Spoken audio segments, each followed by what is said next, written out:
Parlons vrai. Sud Radio 10h midi, Valérie Expert. Média.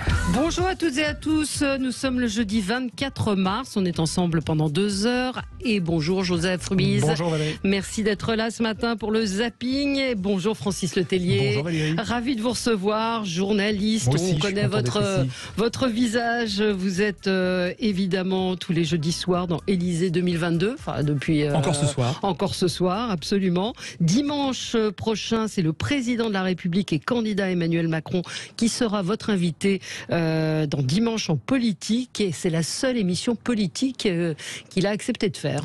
Seule émission du dimanche. Il y a beaucoup de concurrence le dimanche. Il y a une dizaine de rendez-vous politiques le dimanche. Et donc je recevrai le président et candidat Emmanuel Macron. Vous allez nous raconter tout cela dans un instant. Alors, Joseph, la question du jour. Alors la question du jour, du coup, on se la pose, c'est évidemment à propos... Est-ce que les journalistes se comportent de la même manière face à Emmanuel Macron? Je l'ai vu sur les réseaux sociaux, votre question. Est-ce que les journalistes sont assez pugnaces? Et alors vous répondez quoi? Est-ce que les journalistes sont assez pugnaces face au président de la République? Est-ce qu'il y a une forme de déférence quand on interroge le président de la République? Il y a deux choses. Il y a d'abord le président de la République et il y a le candidat. Et effectivement, ce sont deux rôles différents. Quand on interroge le président de la République sur l'Ukraine, évidemment, l'enjeu est tel que, évidemment, on va plus poser les enjeux et les questions. Quand on entre dans la campagne électorale, là, on peut se permettre d'être plus polémique, plus voilà. Je crois qu'il y a deux moments différents. Mais vous les trouvez assez polémiques, vos confrères, même si c'est pas toujours facile de les juger. Nos auditeurs, il y a déjà plus d'une centaine de votes. Là, ça fait quelques minutes. Ils disent non majoritairement. Les journalistes ne sont pas assez pugnaces. C'est vrai que pendant la conférence de presse, il n'y a pas eu beaucoup de questions qui l'ont bousculé. Parce que peut-être qu'il n'est pas facile à bousculer, mais il y a eu des questions de poser quand même. Oui, il y a eu des questions de poser. Je trouve, et puis même hier soir, je vais parler d'un concurrent, d'un confrère, je regardais Xavier Demoulin sur M6. Bon, il y a quand même des questions qui sont posées, notamment sur son style, sur ses petites phrases, sur tout ça, ça a été posé. Alors évidemment, on ne va pas y passer 3 heures, et il n'y a pas passé 3 heures, mais elles sont posées les questions quand même. Alors après, chacun son style aussi. Voilà, absolument, on va en parler, du style Letellier. Et vous pouvez continuer à voter sur Sud Radio, @Sud Radio, et sur YouTube, sur l'onglet communauté. Absolument. On va passer au zapping. Sud Radio 10h midi, Média, l'instant zapping. Volodymyr Zelensky était donc en visioconférence devant le Sénat et l'Assemblée nationale hier. Son discours visait à rappeler notamment à la France qu'elle a déjà connu l'agression d'un voisin. Mariupol rappelle les ruines de Verdun, a-t-il notamment prononcé. Les points communs entre la France et l'Ukraine, voilà ce que le président ukrainien cherchait. Il a notamment utilisé la devise française. Nous sommes reconnaissants à la France, que la France nous aide. Nous sommes très reconnaissants pour les efforts du président Macron qui a fait preuve d'un véritable leadership. Nous communiquons constamment avec lui, nous coordonnons nos pas et les Ukrainiens voient que la France apprécie également la vérité et vous la protégez. Vous savez ce que c'est, la liberté, l'égalité, la fraternité, et chaque parole est importante pour vous. Oui. Vous avez regardé ? Oui. Francis Letellier, vous regardez, vous disiez que vous avez regardé Xavier Demoulin, ça semble une évidence, mais quand on va interviewer le président de la République, vous regardez les émissions politiques ou vous saturez un peu? Oui. Alors en ce moment, je suis un peu non-stop, j'avoue. J'ai même jeté un œil sur Face à Baba hier soir. Vous voyez, je suis vraiment, je fais que ça quasiment en ce moment, mais c'est normal. Et vous en pensez quoi de Face à Baba justement? C'est un autre exercice, bien entendu, mais là encore, alors c'est quand même bizarre quand on reçoit une candidate à la présidentielle qui était Valérie Pécresse, de dire bonsoir Valérie, je ne me permettrai pas de dire ça, sauf avec vous Valérie, mais c'est autre chose. Mais je ne suis pas encore candidate. Exactement. Pas tout de suite. Ça c'est un peu bizarre, c'est un peu désarçonnant, faut bien le dire, mais là encore, il y a des moments qui sont de bonne aloi, comme qui dirait, c'est-à-dire qu'il y a là aussi des questions posées et c'est bien séquencé. Donc c'est posé finalement. J'avoue que mon opinion a évolué sur cette émission. C'est posé. Et je trouve qu'effectivement, il y a des séquences qui sont assez vivantes et assez bien organisées. J'étais pas favorable Cyril Hanouna au début. est dans son rôle, il est animateur, il n'est pas journaliste. Donc quand il dit bonjour Valérie, ça le regarde. Oui, mais après l'affrontement face à hier Marion Maréchal. Oui, ou après quand il reçoit Fabien Roussel en disant maintenant c'est le beau gosse de l'émission, je me permettrais pas de dire ça non plus. Mais bon, et ça vous tenterait? De quoi faire? De dire c'est le beau gosse, vous êtes le beau gosse de l'émission. Oh bah, tout est possible si on me permet de le dire. Alors, en gros, le zapping. Hier, nous diffusions ce témoignage glaçant d'un journaliste fixeur ukrainien de Radio France torturé par l'armée russe. Malheureusement, il n'est pas le seul, plus le seul. Un autre témoignage recueilli cette fois par BFM fait froid dans le dos. Les premiers interrogatoires ont été très violents. J'ai été battu sur plusieurs parties du corps, notamment au niveau des jambes et des côtes. J'ai également été menacé. Autour de moi, j'entendais des tirs d'armes automatiques. Donc j'ai pris ces menaces très au sérieux. Je n'ai pas pu les voir car ils cachaient leur visage. Et puis les seuls moments où j'aurais pu voir leur visage, ils tenaient ma tête de façon à ce que je ne puisse rien apercevoir. Ils m'ont dit à plusieurs reprises que c'est parce que j'étais journaliste qu'ils m'avaient arrêté. Aujourd'hui en Ukraine, les journalistes sont victimes de violences physiques et psychologiques de la part de l'armée russe. Voilà. Les journalistes gênent donc le pouvoir russe. Le contrôle de l'information est évidemment très important, central même en Russie. Les talk-shows dans le pays font rage, notamment sur la chaîne d'État russe Rossaya 1. La mesure n'existe pas vraiment. Tout est bon pour faire peur, comme le montre cet extrait diffusé par Quotidien. À vous l'Europe, nous avons un message très simple à vous faire passer. Vous allez recevoir un missile nucléaire si l'OTAN rassemble un contingent de maintien de la paix. Ça va être la guerre nucléaire. Braves Polonais, en 30 secondes, il ne restera plus rien de votre Varsovie. Ouais. On fait peur notamment aussi aux voisins de l'Ukraine. Et donc cette guerre qui divise en France sur fond de campagne présidentielle, on ne retient plus vraiment ses coups comme l'a fait au micro de Public Sénat Claude Malhuret, président des groupes des indépendants. C'est très rapide mais très clair. Ça fait des années que ces trois personnes et un certain nombre d'autres sont les caniches de Poutine, il n'y a pas d'autre mot. Et depuis le début de la guerre, ils en sont devenus les paillassons. Voilà, des affrontements par médias interposés ou même frontalement. Joachim Son-Forger, élu La République En Marche, passé dans le camp d'Éric Zemmour, est interrogé par LCI car il s'est rendu en Ukraine et quand à ce moment-là, Sacha Houillet, député La République En Marche, qui passe derrière, est interpellé par Paul Larouturou, le journaliste. Non, je ne dis pas qu'il faut entrer en guerre contre la Russie, je dis qu'il faut mettre à disposition des moyens militaires et logistiques peut-être plus offensifs, et c'est la demande du président Zelensky aujourd'hui, elle est très claire. Et en vérité, quand il y a eu le couvre-feu... Monsieur Ollier, pardon. Monsieur Ollier, juste une petite question. Qu'est-ce que vous avez pensé de l'initiative de Joachim Son-Forger qui est parti... C'était pathétique. Mais voilà, comme ça c'est clair. Moi je fais quelque chose, moi. Oui, tu fais de la communication. Mais t'as l'habitude. T'as l'habitude. Pas de convoi humanitaire, ramener... T'as l'habitude. Voilà, c'était Claude Malhuret, il est à chaque fois c'est chirurgical. Hein, oui, c'est chirurgical. Bon, faut pas que ça devienne running gag non plus. Non, c'est le risque avec certains politiques. Une fois qu'ils ont trouvé le filon, après ça devient running gag. Hein, donc faut faire attention aussi à ça, je crois. Ouais. Bon, si vous le voulez bien, on va terminer sur une note un peu plus légère. Vous connaissez Les Yeux dans les Bleus, le film documentaire réalisé en 98 sur les coulisses de l'équipe de France championne du monde. Eh bien, ça se fait de plus en plus. Ça, et le 15 de France, vainqueur du Grand Chelem, a autoproduit le sien et l'a diffusé sur YouTube hier. Il s'appelle Destin mêlé. Il est disponible et on vit la préparation du match décisif contre l'Angleterre durant toute la semaine et ce fut une semaine musicale. Visite de Patrick Sébastien le lundi, visite de Jean-Louis Aubert le mercredi. La variété française et l'équipe de France de rugby, c'est une petite histoire d'amour. Alors dans les douches samedi soir, tous les jours en caleçon, de la mousse partout, 2 mètres de mousse même, et ils ont fêté la victoire face aux Anglais sur du Francis Cabrel.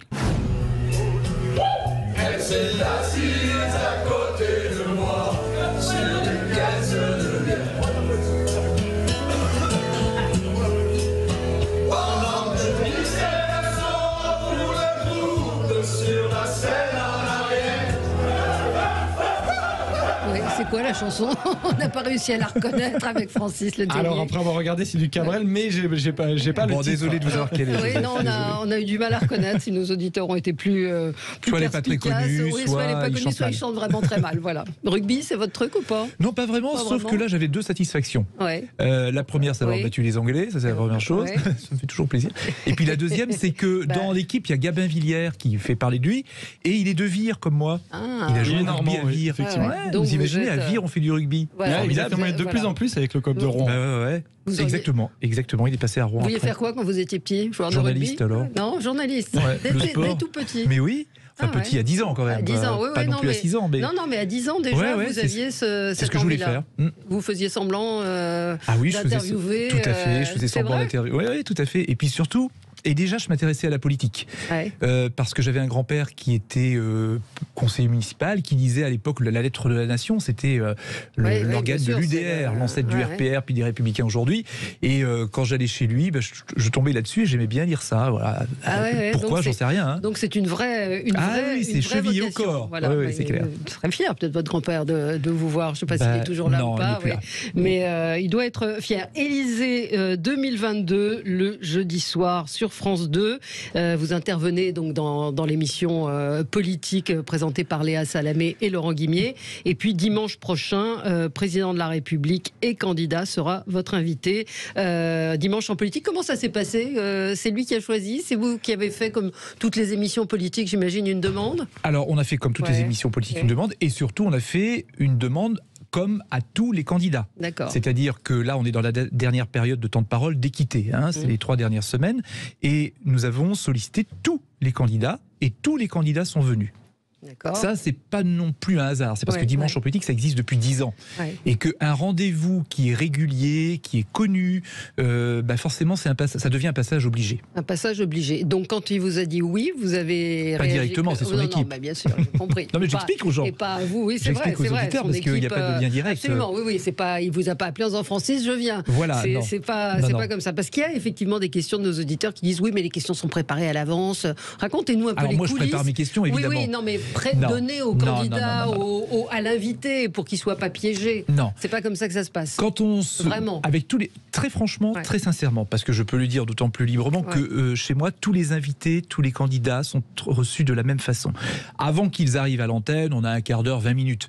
Alors on parle évidemment, et quand on est dans la discussion, on se dit tiens, on va parler de ça, ça, ça et ça. Mais une fois que je vous dis, Valérie par exemple, ou si vous me dites on va parler de dimanche en politique, je ne connais pas vos questions derrière. Vous allez me dire on va parler d'Élysée 2022, je ne connais pas vos questions derrière. Bon, voilà, c'est tout. Oui, mais on peut imaginer qu'avec un politique, il puisse y avoir une forme de connivence. C'est ce qu'on reproche aux journalistes, ou la suspicion qui peut être faite parfois. Je comprends. Donc voilà, c'est pour ça que je vous pose la question. Parce que ça a existé, ça existe peut-être encore. Mais pas de ma part. Et je peux vous l'assurer, vous inviterez des politiques, vous leur demanderez comment ça se passe, mais je suis sûr de la réponse. Parce que globalement, c'est pas, les journalistes n'acceptent pas de donner leurs questions à l'avance. Et puis en plus, il y a le direct aussi. Imaginez même que vous donniez vos questions, comme vous dites. Et à un moment, la personne qui est en face de vous va répondre. Et selon la réponse, vous allez vouloir rebondir, relancer, et il va se passer des moments inattendus. Par exemple, je vais vous donner 2 exemples récents. Quand Fabien Roussel est venu et qu'il m'a dit moi, ce que j'aime, c'est le bon fromage, la bonne viande, ça c'est la France, c'est la gastronomie française. La question, elle n'était pas du tout ça. Donc quand il me répond ça, je suis un peu surpris, mais sans savoir que ça allait faire une polémique derrière sur les réseaux sociaux. Par exemple, Jean-Michel Blanquer, au moment de la rentrée scolaire, lorsque je l'interroge sur l'allocation de rentrée scolaire, avec une question simple, une députée propose que ce soit donné sous forme de bon d'achat pour être sûr que ce soit utilisé à acheter des crayons et des cahiers. Et quand je lui pose la question pour lui demander si c'est une bonne idée, je vois bien dans son regard qu'il pense que c'est une bonne idée, mais qu'il y a autre chose derrière. Je ne sais pas, je le sens. Et là, je lui redis, mais vous pensez vraiment que c'est dévoyé? Et c'est là qu'il parle des écrans plasma, achetés à la rentrée. Mais encore une fois, ça c'est du direct, ça ne peut pas se préparer. Et c'est l'expérience et le talent du journaliste aussi, de savoir, de savoir rebondir. Mais ça ne peut pas être préparé, ça. Ça peut pas être préparé, le candidat. Est-ce qu'on est plus stressé quand on interviewe le président de la République? Je vous le dirai dimanche matin. Oui, vous le savez déjà un petit peu, non? Un peu, pas encore. Pas encore, parce que là on est encore on est jeudi, donc on fait le conducteur, etc. Mais effectivement, peut-être qu'une heure, 1 heure et demie avant le direct, ce sera autre chose. Et puis vous savez, quand un président de la République vient dans des studios de France Télévisions, en l'occurrence, c'est pas la même chose qu'un autre candidat. Absolument. Il y a des équipes de sécurité, il y a tout ça. Donc il y a une espèce de climat qui s'installe, qui n'est pas le même qu'avec un autre candidat. Donc tout ça participe aussi de la dramatisation et du stress, un peu sûrement. Et à la question sur la pugnacité, donc qu'on pose à nos auditeurs et qui ont le sentiment que les journalistes sont pas assez pugnaces avec le candidat président.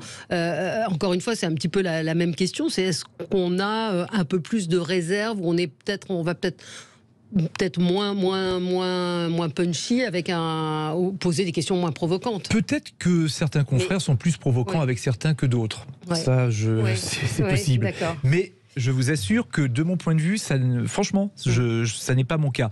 Mes questions sont toujours claires, précises et fermes.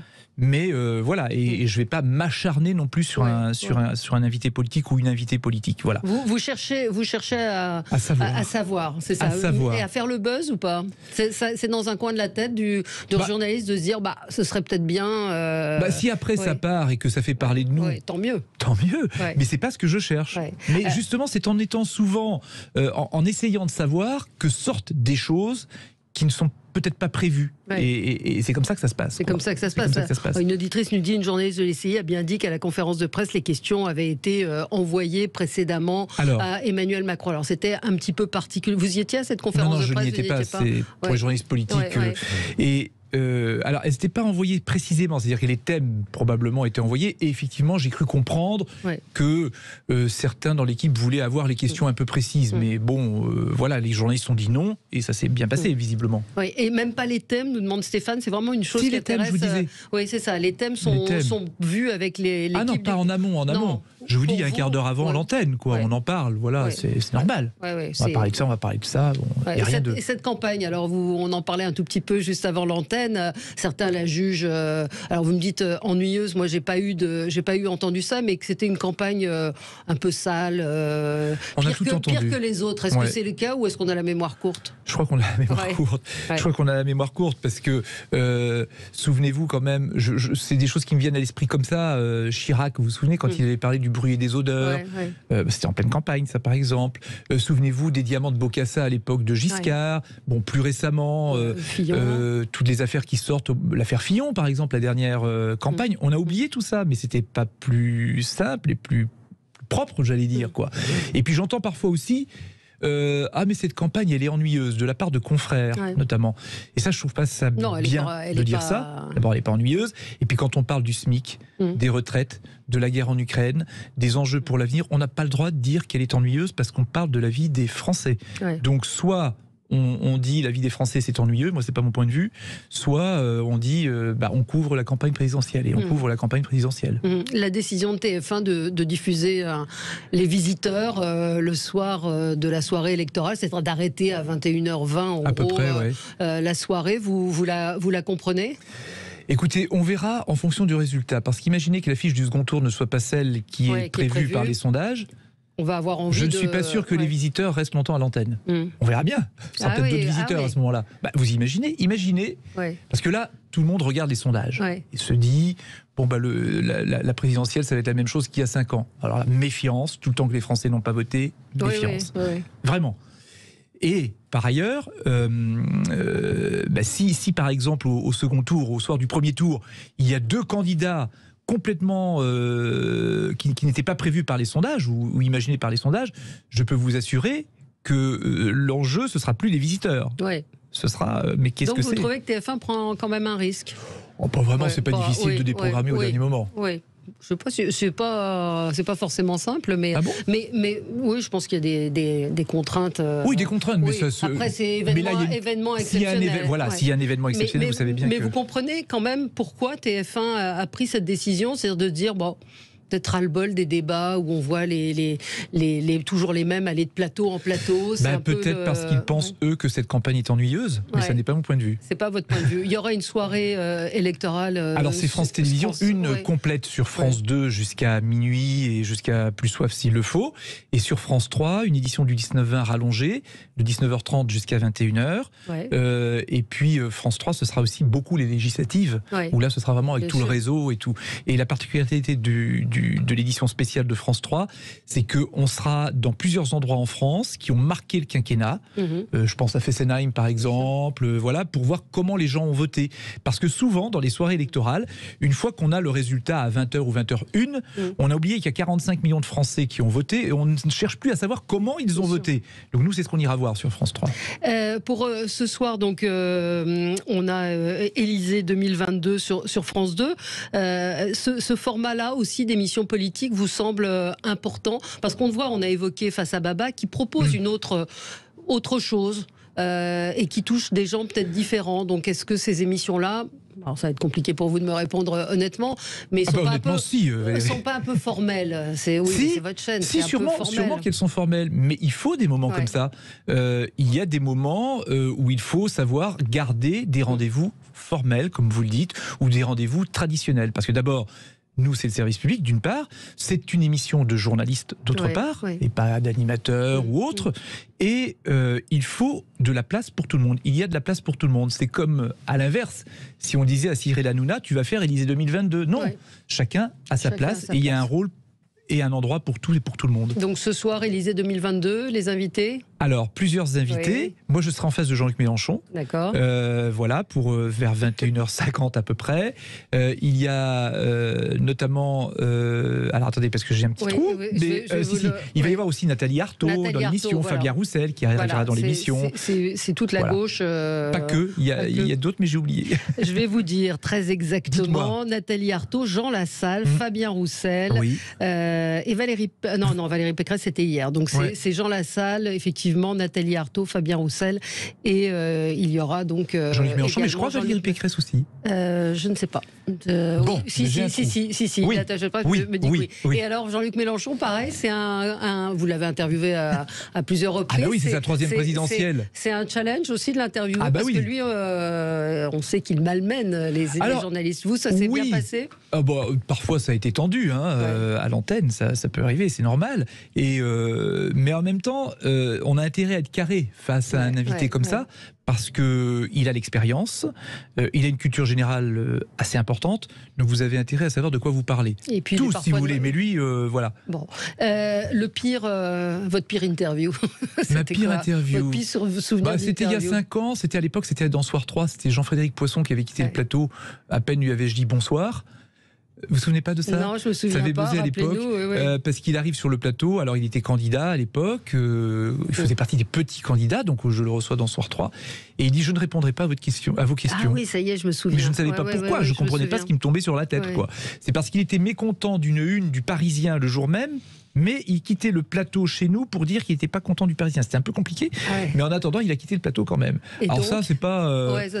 donc, vous faites quoi? J'ai dit, dans ces cas-là, il faut avoir l'esprit un petit peu d'à propos. Ce qui m'est sorti, ce qui m'est venu à l'esprit, ça s'appelle faire du buzz à pas cher, parce que c'est vrai. Et après, on continue. Et puis dans l'oreillette, on vous dit, on passe au suivant, etc. Mais je vous avoue que ça fait drôle quand même. Ça fait très drôle, surtout quand vous ne comprenez pas pourquoi. Oui, c'est ça. Vous dites, s'il y a eu un incident avant, vous dites, d'accord. Mais là, il n'y avait rien. Et ça, votre meilleur souvenir? Mon meilleur souvenir? Pas forcément politique, mais d'interview. D'interview. Laissez-moi réfléchir. Parce que j'en ai fait des interviews. Vous en avez fait beaucoup. Waouh, si vous mettez tout bout à bout, j'en ai fait des heures et des heures et des heures. Alors là, vous voyez, j'ai pas préparé la question. Vous reviendrez. Vous voyez comme quoi on n'a pas préparé. Donc la prochaine fois, vous réfléchirez et vous reviendrez. Et quelqu'un que vous aimeriez interviewer dans les politiques pour le coup. Où vous auriez aimé interviewer que j'aurais aimé interviewer, parce qu'il est plus ce monde, évidemment. C'est François Mitterrand. Ça, à mon avis, ça devait être compliqué. Ça devait être très dur. Je pense que là, j'aurais été encore plus dans mes petits souliers, mais ça aurait été un sacré défi, quoi. Bon, parce qu'il avait derrière lui toute l'histoire de la France, à côté de ça. Oui, je pense que ça devait être quelqu'un d'assez ça devait pas être simple. J'ai vu des séquences parfois. Donc ce soir, on va vous voir. Donc si on veut juste vous voir, à 21h, vers 22h, face à Jean-Luc Mélenchon, vous allez l'interroger sur quoi? Les retraites. Les retraites, d'accord. Parce que les retraites, c'est vraiment au cœur de la campagne. Emmanuel Macron a remis le sujet clairement au cœur de la campagne. Absolument. Lui, il défend les 60 ans. Comme Fabien Roussel, ils sont les deux seuls à défendre 60 ans désormais, pour tous, sans condition. Voilà, ça va être intéressant de voir s'il y a deux mondes. Donc vous allez l'interroger. Et puis dimanche 27 mars, donc le président de la République est candidat, Emmanuel Macron. Et en première partie, Marine Le Pen, puisque Marine Le Pen, que j'aurai en duplex de la Guadeloupe. Ah oui, j'allais vous dire, ils vont se croiser, non. Elle sera en duplex de la Guadeloupe. Donc 12h10, dimanche en politique. Francis Letellier, merci d'avoir été avec nous ce matin. Plaisir, toujours un plaisir de vous recevoir. Donc vous réfléchirez à votre interview préférée.